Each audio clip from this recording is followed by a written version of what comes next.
សូមស្វាគមន៍មកកាន់ Channel សហគមន៍ឆ្នោតរបស់ Admin ថ្ងៃនេះ Admin មានលេខតម្រុយល្អៗរបស់ឆ្នោតយួនសម្រាប់ចែកជូនពុកម៉ែបងប្អូននៅថ្ងៃទី 5 ខែ 12 ឆ្នាំ 2025 នេះដូចនេះ Admin មិនចង់ឲ្យចំណាយពេលវេលារបស់ពុកម៉ែបងប្អូនយូរតោះយើងមកតាមដានលេខតម្រុយរបស់យើងទាំងអស់គ្នា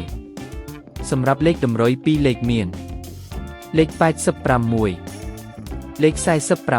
47សម្រាប់លេខតម្រុយអូស2លេខមានលេខតម្រុយទី1រអូស80និងលេខតម្រុយចុងក្រោយអូស40សម្រាប់លេខតម្រុយ3លេខមាន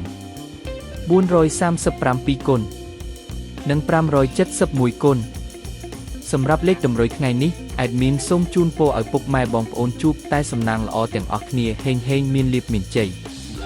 ជាចុងក្រោយសូមកុំភ្លេចជួយចុច Subscribe និង Comment ហើយដាក់សញ្ញារូបកណ្ដឹងដើម្បីជួយផ្ដល់កម្លាំងចិត្តមកកាន់ Admin ជាពិសេសងាយស្រួលតាមដានវីដេអូថ្មីនិងលេខតម្រុយល្អៗជាប្រចាំថ្ងៃជាមួយ Admin សូមគោរពលាពុកម៉ែបងប្អូនពីខ្ញុំបាទសហគមន៍ឆ្នោតសំណាងល្អទាំងអស់គ្នាសូមអរគុណ